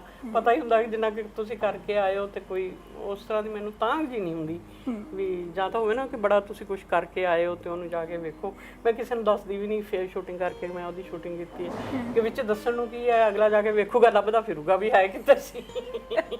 ਅੱਛਾ, ਟੀਮ ਵੀ ਨਹੀਂ ਕਹਿੰਦੀ ਫਿਲਮ ਵਾਲੀ ਕਿ ਤੁਸੀਂ ਮੈਡਮ ਆਓ, ਕਿਉਂ ਨਹੀਂ ਦੇਖ ਰਹੇ ਹੋ? ਨਹੀਂ ਕਹਿੰਦੇ ਨੇ, ਉਹ ਚਲੇ ਵੀ ਜਾਈਦਾ ਕਈ ਵਾਰੀ ਪ੍ਰੀਮੀਅਰ ਤੇ, ਪਰ ਘਟ ਜਾਂਦੀਆਂ। ਚਲੋ ਕਿੰਨੇ ਬਸ, ਤਾਂ ਹੀ ਮੈਨੂੰ ਲੱਗਦਾ ਇਹ ਟਾਈਮ ਤੁਹਾਡੇ ਕੋਲ ਨਿਕਲ ਗਿਆ ਕਿ ਤੁਸੀਂ ਕਢਾਈਆਂ ਵਗੈਰਾ ਵੀ ਨਹੀਂ, ਇਹ ਉਸ ਤੋਂ ਪਹਿਲਾਂ ਦੀਆਂ ਕੱਢੀਆਂ ਹੋਈਆਂ ਨੇ, ਉਸ ਤੋਂ ਪਹਿਲਾਂ ਦੀਆਂ। ਅੱਛਾ, ਸਹੁਰੇ ਪਰਿਵਾਰ ਨੇ ਕਿੰਨਾ ਕੁ, ਜਿਵੇਂ ਸਰ ਨੇ ਤਾਂ ਤੁਹਾਨੂੰ ਬਹੁਤ ਸਪੋਰਟ ਕੀਤੀ ਹੈ ਨਾ, ਦਮਨ ਸਰ ਨੇ, ਪਰ ਸਹੁਰੇ ਪਰਿਵਾਰ ਨੇ ਕਿੰਨੇ ਕੁ ਤੁਹਾਨੂੰ ਸਪੋਰਟ ਕੀਤੀ ਉਹਨਾਂ ਦੇ ਡਿਸੀਜਨ ਨੂੰ, ਜਾਂ ਤੁਹਾਡੇ ਜਦੋਂ ਤੁਸੀਂ ਕੰਮ ਕੀਤਾ ਉਸ ਨੂੰ? ਅਸਲ 'ਚ ਮੇਰੇ ਫਾਦਰ ਇਨ ਲਾ ਸੀ ਨਾ, ਜਿਹੜੇ ਬਹੁਤ ਨਾਈਸ ਬੰਦੇ ਸੀ। ਅੱਛਾ। ਉਹਨਾਂ ਵੱਲੋਂ ਕਦੇ, ਮਦਰ ਇਨ ਲਾ ਮੇਰੇ ਹੈ ਨਹੀਂ ਸੀ। ਓਕੇ। ਫਾਦਰ ਇਨ ਲਾ ਜਿਹੜੇ ਸੀਗੇ ਫਰੀडम ਫਾਈਟਰ ਸੀ, ਤੇ ਉਹਨਾਂ ਨੇ ਕਦੇ ਕਿਸੇ ਤਰ੍ਹਾਂ ਦਾ ਵੀ ਕੋਈ ਕਿੰਤੂ ਨਹੀਂ ਕੀਤਾ। ਲੇਕਿਨ ਜਿਹੜੇ ਬਾਕੀ ਇਹਨਾਂ ਦੇ ਭੈਣ ਭਰਾ ਸੀ ਨਾ, ਹੋ ਸਕਦਾ ਮੇਰੇ ਕੰਮ ਕਰਕੇ ਉਹਨਾਂ ਨੇ ਮੇਰੀ ਕੋਈ ਵਿਰੋਧਤਾ ਜ਼ਿਆਦਾ ਨਾ ਕੀਤੀ ਹੋਵੇ, ਲੇਕਿਨ ਉਹਨਾਂ ਨੂੰ ਉਹਨਾਂ ਦੀ ਫੈਮਿਲੀ ਦੇ ਵਿੱਚ ਸ਼ਾਮਲ ਹੋਣਾ ਜਿਹੜਾ ਸੀਗਾ, ਉਹ ਨਾ ਗਵਾਰਾ ਜਿਹਾ ਲੱਗਿਆ ਮੈਨੂੰ। ਹਰ ਵੇਲੇ ਲੱਗਦਾ ਰਹਿੰਦਾ, ਮੈਨੂੰ ਨਹੀਂ ਪਤਾ ਕਿਉਂ ਲੱਗਦਾ ਰਹਿੰਦਾ। ਉਹ ਕਿਉਂ, ਤਾਂ ਕੋਈ ਨਾ ਕੋਈ ਬੰਦੇ ਨੂੰ ਪਤਾ ਲੱਗ ਹੀ ਜਾਂਦੀ ਹੈ ਵੀ ਤੁਹਾਨੂੰ ਬੰਦਾ ਜਿਹੜਾ ਗੁੱਡ ਫੀਲ ਨਹੀਂ ਕਰਾ ਰਿਹਾ, ਤਾਂ ਮੈਨੂੰ ਲੱਗਦਾ ਹੈ ਨਾ। ਸੋ ਉਹਨਾਂ ਨਾਲ ਮੇਰੇ ਕੋਈ, ਜਿਵੇਂ ਕਹਿੰਦੇ ਕਿ ਬਹੁਤ ਕਲੋਜ਼ ਰਿਲੇਸ਼ਨ, ਜਿਵੇਂ ਬਹੁਤ ਮਿੱਠੇ ਰਿਲੇਸ਼ਨ ਹੋਣ, ਉਸ ਤਰ੍ਹਾਂ ਦੇ ਨਹੀਂ ਰਹੇ। ਮਾੜੇ ਵੀ ਨਹੀਂ ਰਹੇ ਤੇ ਮਿੱਠੇ ਵੀ ਨਹੀਂ ਰਹੇ, ਹੈ ਨਾ। ਤੇ ਜਿਹੜਾ ਮੇਰਾ ਪੇਕਾ ਪਰਿਵਾਰ ਸੀ ਉਹਦੇ ਵੱਲੋਂ ਕੋਈ ਇਸ ਤਰ੍ਹਾਂ ਦੀ ਵਿਰੋਧਤਾ ਨਹੀਂ ਹੋਈ ਕਿ ਸ਼ਬਦਾਂ ਦੇ ਨਾਲ ਕੀਤੀ ਹੋਵੇ। ਉਹ ਇਸ ਕਰਕੇ ਕਿ ਹਸਬੈਂਡ ਦੀ ਇੰਨੀ ਸਪੋਰਟ ਸੀ ਤੇ ਹਸਬੈਂਡ ਨੇ ਹਮੇਸ਼ਾ ਹੀ ਕਿਹਾ ਮੇਰੇ ਧੜਾ ਬਣ ਕੇ ਜਿੱਥੇ ਵੀ ਕਿਤੇ ਕੋਈ ਪ੍ਰੋਬਲਮ ਆਉਂਦੀ ਹੈ ਖੜੇ ਹੋ ਜਾਂਦੇ ਆ ਕਿ ਹੁਣ ਇਹ ਤੁਹਾਡੀ ਧੀ ਨਹੀਂ ਹੈ, ਮੇਰੀ ਵਾਈਫ ਹੈ। ਤੇ ਜੇ ਮੈਂ ਜਿਸ ਚੀਜ਼ ਨੂੰ ਅਲਾਉ ਕਰਦਾ ਤੇ ਉਹ ਕੋਈ ਨਹੀਂ ਉਸ ਨੂੰ ਹੁੰਦਾ ਕਹਿਣ ਵਾਲਾ ਕੁਝ। ਤੇ ਕੁਝ ਵੈਸੇ ਵੀ ਉਹ ਅਗਾਂਹ ਵਧੂ ਸੀ, ਉਹਨਾਂ ਵੱਲੋਂ ਇਸ ਤਰ੍ਹਾਂ ਦੀ ਕੋਈ ਵਿਰੋਧਤਾ ਹੋਈ ਨਹੀਂ ਜ਼ੁਬਾਨੀ ਜਾਂ ਸ਼ਬਦਾਂ ਨਾਲ। ਲੇਕਿਨ ਫਿਰ ਵੀ ਹਰ ਵੇਲੇ ਕਿਉਂਕਿ ਮੈਂ ਜੱਟ ਫੈਮਿਲੀ ਨੂੰ ਬਿਲੋਂਗ ਕਰਦੀ ਹਾਂ ਔਰ ਸੰਧੂ ਲਾਹੌਰੀਏ ਔਰ ਉਹਨਾਂ ਦੇ ਸੁਭਾਅ ਨੂੰ ਵੀ ਮੈਂ ਜਾਣਦੀ ਹਾਂ। ਤੇ ਫਿਰ ਵੀ ਮੈਨੂੰ ਕਈ ਵਾਰੀ ਨਾ ਮੈਂ ਉਹਨਾਂ ਦੀਆਂ ਅੱਖਾਂ 'ਚੋਂ ਭਾਲਦੀ ਰਹਿੰਦੀ ਹਾਂ ਕਿ ਜਦੋਂ ਮੈਂ ਕੰਮ ਕਰਦੀ ਹਾਂ ਇਸ ਲਾਈਨ ਦੇ ਵਿੱਚ ਤੇ ਉਹਨਾਂ ਨੂੰ ਕਿਵੇਂ ਲੱਗਦਾ। ਇਹ ਹੁਣ ਦੇ ਸਮੇਂ ਦੀ ਨਹੀਂ ਮੈਂ ਗੱਲ ਕਰ ਰਹੀ, ਜਦੋਂ ਮੈਂ ਸ਼ੁਰੂ ਕੀਤਾ ਉਦੋਂ ਦੀ ਗੱਲ ਕਰਦੀ ਹਾਂ, ਜਦ ਕਿ ਹੁਣ ਮੈਂ ਉਸ ਥਾਂ ਤੇ ਪਹੁੰਚ ਗਈ ਹਾਂ ਕਿ ਉਹ ਲੋਕ ਮੇਰੇ ਤੇ ਪ੍ਰਾਊਡ ਕਰਦੇ ਆ। ਬਿਲਕੁਲ। ਅੱਛਾ ਮੈਡਮ, ਇੰਨਾ ਕੰਮ ਤੁਸੀਂ ਕੀਤਾ ਹੈ ਨਾ, ਬਾਲੀਵੁੱਡ ਫਿਲਮਾਂ ਦਾ ਵੀ ਮੈਂ ਜ਼ਰੂਰ ਜ਼ਿਕਰ ਕਰਨਾ ਚਾਹੂੰਗੀ ਹੈ ਨਾ ਕਿ ਤੁਸੀਂ ਨਮਸਤੇ ਲੰਡਨ ਵਰਗੀ ਫਿਲਮਾਂ ਵੀ ਕੀਤੀਆਂ ਹੋਈਆਂ ਹੈ ਨਾ। ਸੋ ਉਹ ਪਹਿਲੀ ਕਿਹੜੀ ਬਾਲੀਵੁੱਡ ਫਿਲਮ ਸੀ ਕਿ ਉੱਥੇ ਜਾਣ ਦਾ ਸਬਬ ਬਣਿਆ ਤੇ ਕਿੱਦਾਂ ਉਹ ਫਿਲਮ ਮਤਲਬ ਤੁਸੀਂ ਕੀਤੀ? ਜਦੋਂ ਤੁਸੀਂ ਇਸ ਲਾਈਨ 'ਚ ਆ ਜਾਂਦੇ ਹੋ, ਜਦੋਂ ਪੰਜਾਬੀ 'ਚ ਕਰ ਰਹੇ ਹੋ ਤੇ ਕਿਸੇ ਜਦੋਂ ਇੱਥੇ ਹਿੰਦੀ ਦੀਆਂ ਫਿਲਮਾਂ ਦੀ ਸ਼ੂਟ ਹੁਣ ਤਾਂ ਬਹੁਤ ਹੀ ਹੋਣ ਲੱਗੀ, ਪਹਿਲਾਂ ਕਦੇ ਕਿਤੇ ਸਾਲ ਤੋਂ ਵੱਧ ਹੋਣ ਲੱਗੀ ਸੀ। ਤੇ ਉਹਨਾਂ 'ਚੋਂ ਨਮਸਤੇ ਲੰਡਨ ਇੱਕ ਸੀ ਕਿ ਜਿਸ ਦੀ ਸ਼ੂਟਿੰਗ ਇੱਥੇ ਹੋਈ ਸੀ ਕੁਰਾਲੀ ਕੋਲ ਦੇ ਵਿੱਚ। ਤੇ ਉਹਨਾਂ ਨੂੰ ਦਾਦੀ ਦੇ ਕਿਰਦਾਰ ਵਾਸਤੇ ਜ਼ਰੂਰਤ ਸੀ ਤੇ ਉਹਨਾਂ ਮੈਨੂੰ ਅਪਰੋਚ ਕੀਤਾ ਤੇ ਇਸ ਤਰ੍ਹਾਂ ਮੈਂ ਮਤਲਬ ਉਹਦੇ ਵਿੱਚ ਚਲੀ ਗਈ। ਦਰਸ਼ਨ ਔਲਖਾ ਇੱਥੇ ਪ੍ਰੋਡਕਸ਼ਨ ਦਾ ਕੰਮ ਕਰਦਾ ਮੁੰਡਾ, ਉਹਨੇ ਮੈਨੂੰ ਬੁਲਾਇਆ ਤੇ ਮੈਂ ਉਹਦੇ ਵਿੱਚ ਕੰਮ ਕੀਤਾ। ਫਿਰ ਹੌਲੀ ਹੌਲੀ ਤੁਸੀਂ ਇੱਕ ਵਾਰੀ ਚਲੇ ਜਾਂਦੇ ਹੋ ਫਿਰ ਤਾਂ ਤੁਹਾਨੂੰ ਕਾਲਸ ਹੁਣ ਵੀ ਆਉਂਦੀਆਂ ਨੇ, ਪਰ ਮੇਰੇ ਲਈ ਹੁਣ ਮੁਸ਼ਕਿਲ ਹੋ ਜਾਂਦਾ ਵੀ ਮੈਂ ਟਰੈਵਲ ਜ਼ਿਆਦਾ ਕਰਨਾ ਕਈ ਵਾਰੀ, ਇਸ ਕਰਕੇ ਮੈਂ ਜਵਾਬ ਵੀ ਦੇ ਦਿੰਦੀ ਹਾਂ ਕਈ ਵਾਰੀ। ਪਰ ਇਹ ਹੈ ਵੀ ਜਦ ਤੁਸੀਂ ਕਿਸੇ ਵੀ ਫੀਲਡ ਦੇ ਵਿੱਚ ਇੱਕ ਵਾਰੀ ਐਂਟਰ ਕਰ ਜਾਂਦੇ ਹੋ ਤਾਂ ਫਿਰ ਆਪਣੇ ਆਪ ਹੀ ਤੁਹਾਡਾ ਇੱਕ ਨਾਂ ਤੇ ਤੁਹਾਡਾ ਪਤਾ ਬਣ ਜਾਂਦਾ ਤੁਹਾਨੂੰ। ਬਿਲਕੁਲ। ਅੱਗੇ ਦੇ ਕੇ ਕੰਮ। ਅੱਛਾ, ਬੰਦਾ ਜਦੋਂ ਕੰਮ ਕਰਦਾ ਨਾ ਉਹਨੂੰ ਪੈਸੇ ਵੱਲੋਂ ਭਾਵੇਂ ਇੰਨੀ ਭੁੱਖ ਨਾ ਹੋਵੇ ਪਰ ਉਹਨੂੰ ਐਪਰੀਸੀਏਸ਼ਨ ਦੀ ਜ਼ਰੂਰ ਭੁੱਖ, ਇੱਕ ਕਲਾਕਾਰ ਨੂੰ ਐਪਰੀਸੀਏਸ਼ਨ ਦੀ ਭੁੱਖ ਹੁੰਦੀ ਹੈ। ਤੇ ਕਦੀ ਤੁਹਾਡੇ ਜ਼ਿਹਨ ਵਿੱਚ ਇੱਦਾਂ ਦੀ ਗੱਲ ਆਈ ਕਿ ਮੈਨੂੰ ਅਵਾਰਡ ਜਿੱਦਾਂ ਹੈ ਨਾ ਕੈਟੇਗਰੀਜ਼ ਬਣੀਆਂ ਹੋਈਆਂ ਵੱਖਰੀਆਂ ਵੱਖਰੀਆਂ ਕਿ ਮੈਨੂੰ ਉਹ ਵਾਲਾ ਅਵਾਰਡ ਮੈਂ ਅਚੀਵ ਕਰਨਾ ਜਾਂ ਹਜੇ ਤੱਕ ਉਹ ਅਵਾਰਡ ਨਹੀਂ ਮਿਲਿਆ? ਕਦੀ ਵੀ ਨਹੀਂ। ਮੇਰੇ ਲਈ ਤਾਂ ਮੇਰਾ ਖਿਆਲ ਆ ਕਿ ਜਿਹੜਾ ਸੱਚਾ ਆਰਟਿਸਟ ਆ ਉਹ ਕੋਈ ਵੀ ਆ, ਮੈਂ ਚਾਹੇ ਕੋਈ ਆ, ਉਹਦੇ ਲਈ ਸਭ ਤੋਂ ਵੱਡਾ ਅਵਾਰਡ ਜਿਹੜਾ ਹੁੰਦਾ ਆਡੀਅנס ਹੁੰਦੀ ਹੈ। ਆਡੀਅנס ਦੀ ਜਦੋਂ ਤੁਸੀਂ ਸਟੇਜ ਤੇ ਹੋ ਤੇ ਤੁਸੀਂ ਕੋਈ ਗੱਲ ਕਹਿ ਰਹੇ ਹੋ ਤੇ ਆਡੀਅנס ਤੁਹਾਡੇ ਤੇ ਤਾੜੀਆਂ ਮਾਰਦੀ ਹੈ, ਤੁਹਾਡੇ ਲਈ ਅਵਾਰਡ ਉਹ, ਮੇਰੇ ਲਈ ਉਹ ਅਵਾਰਡ ਹੈ, ਮੇਰੇ ਲਈ ਕੋਈ ਨਹੀਂ। ਇੱਕ ਵਾਰੀ ਮੇਰਾ ਖਿਆਲ ਆ ਆਸ਼ਾ ਭੋਂਸਲੇ ਨੇ ਜਾਂ ਕਿਸੇ ਨੇ ਇੱਕ ਗੱਲ ਕਹੀ ਸੀ ਜਿਹੜੀ ਮੈਨੂੰ ਹਮੇਸ਼ਾ ਮੇਰੇ ਦਿਮਾਗ ਦੇ ਵਿੱਚ ਰਹਿੰਦੀ ਹੈ। ਉਹ ਕਹਿੰਦੀ ਹੈ ਵੀ ਜਿਹੜਾ ਅਵਾਰਡ ਹੁੰਦਾ ਨਾ, ਉਹਨੇ ਕਿਹਾ ਸੀ ਕਿ ਉਹ ਇੱਕ ਰਾਤ ਦੀ ਸ਼ਾਨ ਹੁੰਦਾ ਹੈ ਕਿ ਜਦੋਂ ਤੁਹਾਨੂੰ ਅਵਾਰਡ ਮਿਲਦਾ ਲੋਕ ਤਾੜੀਆਂ ਮਾਰਦੇ ਨੇ, ਤੁਸੀਂ ਬੜੇ ਬੈਠੇ ਚੌੜੇ ਹੋਏ ਕਿ ਅਵਾਰਡ ਮਿਲਿਆ। ਉਸ ਤੋਂ ਬਾਅਦ ਤੁਸੀਂ ਆਪਦੇ ਕੰਸ ਤੇ ਲਿਆ ਕੇ ਰੱਖਦੇ ਹੋ, ਉਸ ਤੋਂ ਬਾਅਦ ਭੁੱਲ ਵੀ ਜਾਂਦੇ ਹੋ ਵੀ ਕੋਈ ਚੀਜ਼ ਪਈ ਹੈ ਹਨਾ, ਜਿਵੇਂ ਇੱਕ ਡੈਕੋਰੇਸ਼ਨ ਐਵੇਂ ਉਹ ਪਿਆ ਤੇ ਇਸ ਤੋਂ ਵੱਧ ਕੁਝ ਨਹੀਂ ਹਨਾ। ਤੇ ਜਿਹੜਾ ਪੈਸਾ ਹੈ, ਪੈਸਾ ਜਿੰਨਾ ਕੁ ਮਿਲਦਾ ਉਹਦੇ ਨਾਲ ਕੀ ਬੰਦੇ ਦਾ ਬਣਦਾ ਹੈ ਨਾ। ਤੇ ਇਸ ਲਈ ਮੈਨੂੰ ਮੇਰੇ ਲਈ ਸਭ ਤੋਂ ਵੱਡਾ ਅਵਾਰਡ ਜਿਹੜਾ ਮੇਰੀ ਆਡੀਅנס ਹੈ ਔਰ ਉਹਨਾਂ ਨੇ ਮੈਨੂੰ ਬਹੁਤ ਪਿਆਰ ਦਿੱਤਾ, ਬਹੁਤ ਸਤਿਕਾਰ ਦਿੱਤਾ। ਜਿਹੜੇ ਪਲੇ ਅਸੀਂ 4-4 5-5 ਸਾਲ ਪਹਿਲਾਂ ਦੇ ਵੀ ਕੀਤੇ ਹੋਏ ਨੇ, ਹੁਣ ਜਾਈਦਾ ਪਲੇ ਕੋਈ ਹੋਰ ਹੋ ਰਿਹਾ ਹੁੰਦਾ ਤੇ ਉਹ ਕਹਿਣਗੇ ਕਤਰਾ ਕਤਰਾ ਜ਼ਿੰਦਗੀ ਕਰੋ ਦੁਬਾਰਾ। ਜਦੋਂ ਲੋਕ ਇੱਦਾਂ ਕਹਿੰਦੇ ਨੇ, ਛਿਪਣ ਤੋਂ ਪਹਿਲਾਂ ਅਸੀਂ ਉਹਦੇ 1000 ਤੋਂ ਉੱਤੇ ਸ਼ੋਅ ਕੀਤੇ ਨੇ, ਹੋਰ ਲੋਕ ਵੀ ਕਰ ਰਹੇ ਨੇ।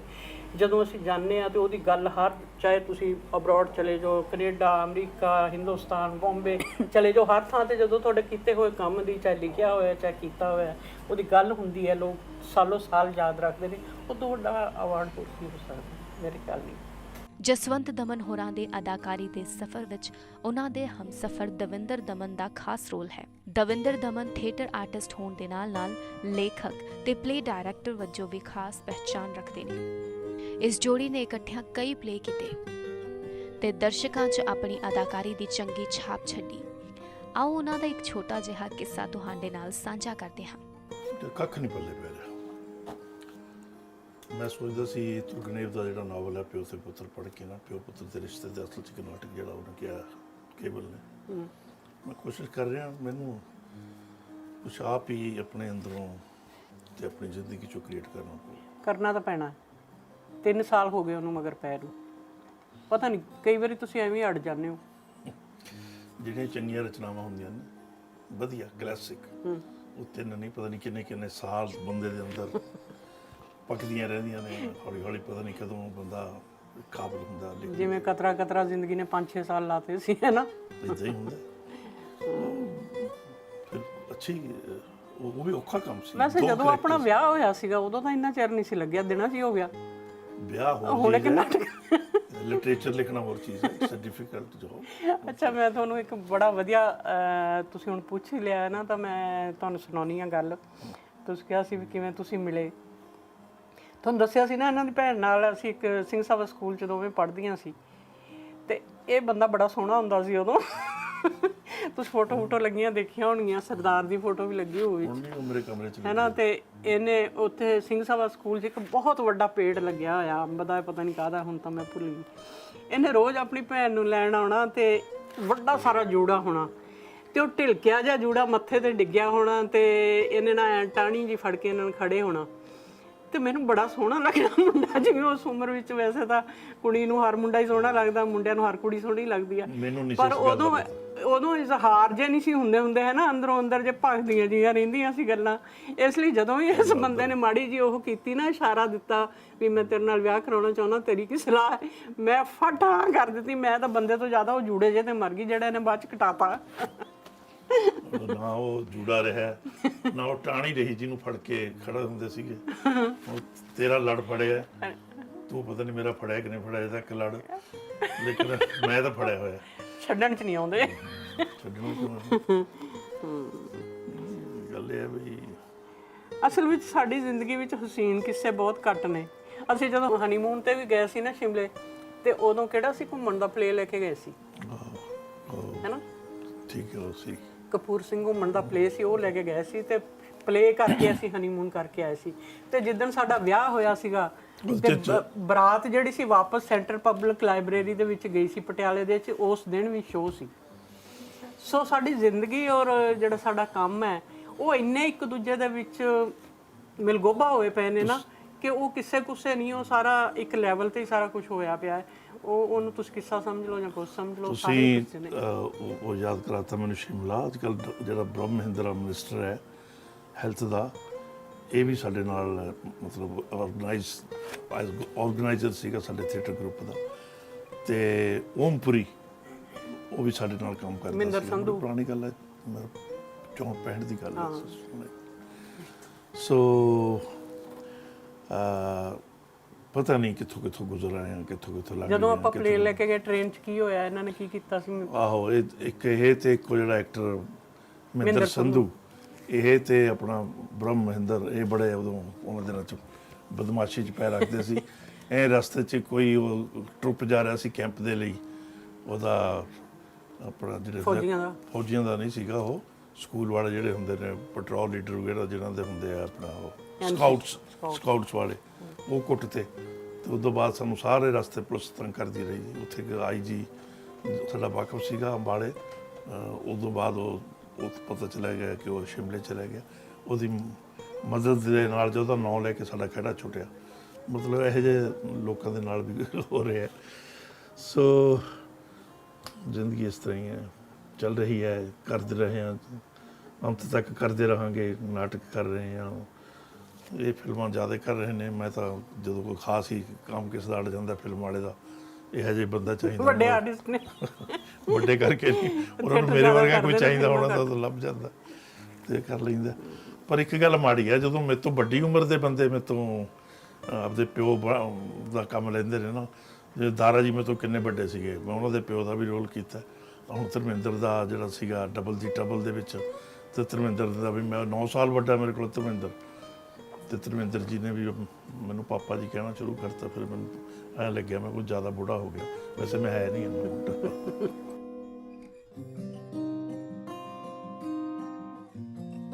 ਅਦਾਕਾਰੀ ਦੇ ਇਸ ਸਫ਼ਰ ਦੌਰਾਨ ਜਸਵੰਤ ਦਮਨ ਜੀ ਨੂੰ ਪਰਿਵਾਰਕ ਔਖ ਵੀ ਬਹੁਤ ਆਈ। ਉਹਨਾਂ ਦੇ ਅਨੁਸਾਰ ਸ਼ੂਟਿੰਗਸ ਵਿੱਚ ਮਸ਼ਰੂਫ ਹੋਣ ਕਾਰਨ ਸ਼ਾਇਦ ਉਹ ਆਪਣੇ ਬੱਚਿਆਂ ਲਈ ਬਹੁਤਾ ਕੁਝ ਨਾ ਕਰ ਸਕੇ। ਉਹਨਾਂ ਦੀ ਬੇਟੀ ਅਰਵਿੰਦ ਦਮਨ ਖੁਦ ਇੱਕ ਫਿਲਮ ਮੇਕਰ ਨੇ। ਆਓ ਸੁਣਦੇ ਹਾਂ ਉਹਨਾਂ ਦੀ ਜ਼ੁਬਾਨੀ ਜਸਵੰਤ ਦਮਨ ਬਾਰੇ ਕੁਝ ਗੱਲਾਂ। ਪਤਾ ਹੈ, ਮੈਂ ਜੋ ਕੁਝ ਵੀ ਹਾਂ ਮੰਮਾ ਤੇ ਪਾਪਾ ਕਰਕੇ ਹਾਂ। ਜੋ ਮੈਂ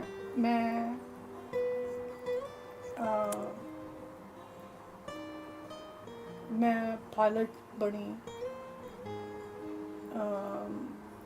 ਮੈਂ ਅਟਰਨੀ ਬਣੀ, ਮੈਂ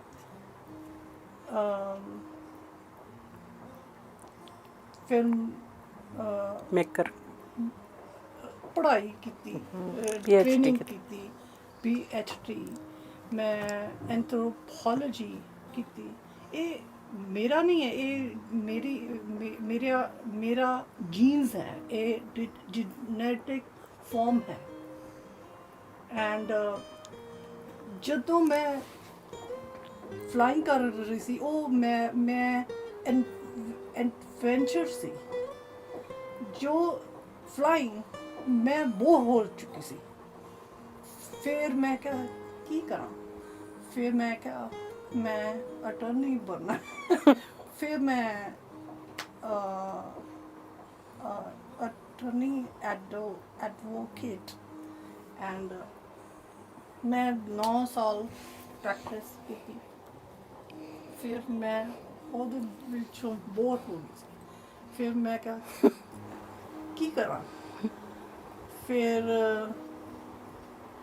ਮੈਂ ਪੋਲੀਟੀਸ਼ੀਅਨ ਬਣੀ ਸੀ। ਹੁਣ ਨਹੀਂ, ਹੁਣ ਵੀ ਮੇਰੇ ਦਿਲ 'ਚ ਆ ਜਾਂਦਾ, ਪਰ ਫਿਜ਼ੀਕਲੀ ਸੀ। ਐਂਡ ਫਿਰ ਮੈਂ ਕਿਹਾ ਇਹ ਬਹੁਤ ਬੋਰ ਹੋ ਗਿਆ। ਫਿਰ ਮੈਂ ਕਿਹਾ ਇੱਕ ਚੀਜ਼ ਮੈਨੂੰ ਸਮਝ ਨਹੀਂ ਆ ਰਹੀ ਸੀ ਕਿ ਮੈਂ ਕੀ ਕਰਾਂ। ਉਹ ਮੇਰਾ ਜੋ ਬੋਰਨ ਪੈਸ਼ਨ ਹੈ, ਉਹ ਫਿਲਮ ਹੈ। ਐਂਡ ਫਿਲਮ ਮੈਂ ਬੋਰ ਨਹੀਂ ਹੋ ਸਕਦੀ। Film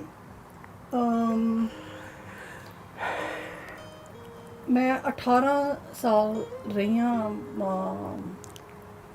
America. ਉਹ ਮੈਂ ਇੰਗਲਿਸ਼ ਡਾਕੂਮੈਂਟਰੀ ਫਿਲਮਸ ਕੀਤੀਆਂ, ਪਰ ਜਦੋਂ ਇੱਥੇ ਆ ਗਈਆਂ ਮੈਂ ਆਪਣੇ ਆਪ ਨੂੰ ਇੰਨਾ ਐਂਬੈਰਸ ਫੀਲ ਕਰ ਰਹੀ ਹਾਂ ਕਿ ਮੈਂ ਪੰਜਾਬੀ ਕਿਉਂ ਨਹੀਂ ਬਣਾਈ ਤੇਰੇ। ਐਂਡ ਮੈਨੂੰ ਜੋ ਲੋਕ ਪੁੱਛਦੇ ਸੀ ਕਿ ਤੁਸੀਂ ਪੰਜਾਬੀ ਐਂਡ ਹਿੰਦੀ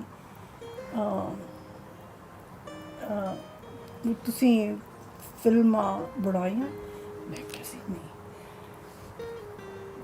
ਇਸ ਕਰਕੇ ਮੈਂ ਆ ਗਈਆਂ, ਮੈਨੂੰ ਹੁਣ ਜਾਣੂ ਨਹੀਂ ਜੀ ਕਰਦਾ। ਮੈਂ ਇੱਥੇ ਹੀ ਰਹਿਣਾ ਚਾਹੁੰਦੀ ਹਾਂ। ਸਪੋਰਟ ਹੈ, ਬਹੁਤ ਸਪੋਰਟ ਹੈ। ਮਮਾ ਵੀ ਤੇ ਪਾਪਾ ਦੀ ਵੀ। ਪਾਪਾ ਨੇ ਅੰਦਰੋਂ ਕਰਨਾ ਹੈ, ਮਮਾ ਨੇ ਬਾਹਰੋਂ ਕਰਨਾ ਹੈ। ਬਾਹਰੋਂ ਅੰਦਰ ਵੀ ਹੁੰਦੀ ਹੈ, ਪਰ ਪਾਪਾ ਬਾਹਰੋਂ ਨਹੀਂ ਕਰਦੇ। ਮਮਾ ਅੰਦਰ ਵੀ ਕਰਦੀ ਹੈ ਤੇ ਬਾਹਰੋਂ ਵੀ ਮੈਨੂੰ ਐਨਕਰੇਜਮੈਂਟ ਕਰਦੀ ਹੈ। ਐਂਡ ਅਸਲ 'ਚ ਪਹਿਲਾ ਪੋਰਸ਼ਨ ਜੋ ਇਸਨੇ ਕਿਹਾ ਹੈ, ਉਹ ਜਿਵੇਂ ਤੁਹਾਨੂੰ ਮੈਂ ਪਹਿਲਾਂ ਦੱਸਿਆ ਸੀ ਕਿ ਬਚਪਨ ਦੇ ਵਿੱਚ ਜਿਸ ਤਰ੍ਹਾਂ ਦਾ ਜ਼ਿੰਦਗੀ ਬੱਚਿਆਂ ਦੀ ਨੂੰ ਅਸੀਂ ਪਾਲ ਸਕੇ, ਉਹ ਥੋੜ੍ਹਾ ਜਿਹਾ ਬੱਚਿਆਂ ਨੂੰ ਇੱਦਾਂ ਹੋਇਆ ਕਿ ਥੀਏਟਰ ਕਰਕੇ ਅਸੀਂ ਸਫ਼ਰ ਕਰ ਰਹੇ ਹਾਂ। ਫਿਰ ਹੌਲੀ ਹੌਲੀ ਜਿੱਦਾਂ ਤਾਂ ਹੀ ਇੱਕ ਕੰਮ ਤੇ ਇਹਦਾ ਮਨ ਨਹੀਂ ਟਿਕਿਆ ਕਿ ਕਦੇ ਆਹ ਕਰ ਲਓ ਉਹ ਕਰ ਲਓ, ਲੇਕਿਨ ਅੰਦਰ ਜੀਨ ਤਾਂ ਸਾਡੇ ਹੀ ਭਰੇ ਹੋਏ ਸੀ ਨਾ। ਫਾਈਨਲੀ ਉੱਥੇ ਜਾ ਕੇ ਟਿਕੀ ਕਿ ਇਹ ਮੇਰਾ ਕੰਮ ਹੈ ਤੇ ਮੈਂ ਇਹੀ ਕਰਨਾ। ਤੇ ਹੁਣ ਕੋਸ਼ਿਸ਼ ਕਰ ਰਹੇ ਹਾਂ ਕਿ ਉੱਧਰ ਥੋੜ੍ਹਾ ਜਿਹਾ ਠੀਕ ਹੋ ਜਾਏ, ਲੱਗੇ ਸੀ ਵੀ ਲਾ ਲਾਂਗੇ, ਹੋ ਜੂਗੀ। ਅਸਲ ਵਿੱਚ ਸਾਡੀ ਦੋਵਾਂ ਦੀ ਜ਼ਿੰਦਗੀ ਜਿਹੜੀ ਹੈ ਨਾ ਬਹੁਤ ਸੰਘਰਸ਼ਪੂਰਨ ਰਹੀ ਹੈ, ਕਿਉਂਕਿ ਬਿਲਕੁਲ ਜ਼ੀਰੋ ਤੋਂ ਉੱਠੇ ਸੀਗੇ। ਆਪਣੇ ਬੱਚਿਆਂ ਨੂੰ ਵੀ ਉਹੀ ਸਿਖਾਇਆ ਵੀ ਕਦੇ ਕਿਸੇ ਵੱਲ ਤੁਸੀਂ ਉਹਨਾਂ ਨਜ਼ਰਾਂ ਨਾਲ ਜਾਂ ਉਹਨਾਂ ਹੱਥਾਂ ਨਾਲ ਨਾ ਵੇਖੋ ਵੀ ਸਾਡੇ ਲਈ ਕੋਈ ਕੁਛ ਕਰੇਗਾ। ਸਾਰੀ ਜ਼ਿੰਦਗੀ ਜਿਹੜੀ ਹੈ ਉਹ ਬੰਦੇ ਦੇ ਆਪਦੇ ਹੱਥ ਹੁੰਦੀ ਹੈ, ਉਹਨੂੰ ਜਿੱਦਾਂ ਦੀ ਵੀ ਬਣਾ ਲਓ। ਅਤੇ ਮੈਨੂੰ ਮਾਣ ਆ ਆਪਣੇ ਦੋਨਾਂ ਬੱਚਿਆਂ 'ਤੇ ਕਿ ਮੈਂ ਸਮਝਦੀ ਹਾਂ ਕਿ ਅਸੀਂ ਆਪਦੇ ਬੱਚਿਆਂ ਲਈ ਕੁਛ ਨਹੀਂ ਕਰ ਸਕੇ। ਜੋ ਇਹ ਬਣੇ ਨੇ ਇਹ ਖੁਦ ਬਣੇ ਨੇ, ਅਸੀਂ ਤਾਂ ਹੱਲਾਸ਼ੇਰੀ ਦੇਣ ਜੋਗੇ ਸੀ। ਇਹਨਾਂ ਦੇ ਪਿਓ 'ਚ ਇੱਕ ਖਾਸੀਅਤ ਇਹ ਹੈ, ਉਹ ਇੰਨਾ ਅੱਛਾ ਹਸਬੈਂਡ ਅਤੇ ਇੰਨਾ ਅੱਛਾ ਫਾਦਰ ਹੈ ਕਿ ਜੇ ਉਹਦੀ ਜੇਬ ਦੇ ਵਿੱਚ ਚਵਾਨੀ ਵੀ ਇਹਨਾਂ ਤੇ ਬੱਚਿਆਂ ਨੇ ਕਿਹਾ ਤਾਂ ਮੈਂ ਜਹਾਜ਼ ਲੈਣਾ, ਅਤੇ ਉਹ ਕਹਿਣਗੇ ਲੈ ਲਓ, ਕੁਛ ਕਰ ਲਾਂਗੇ।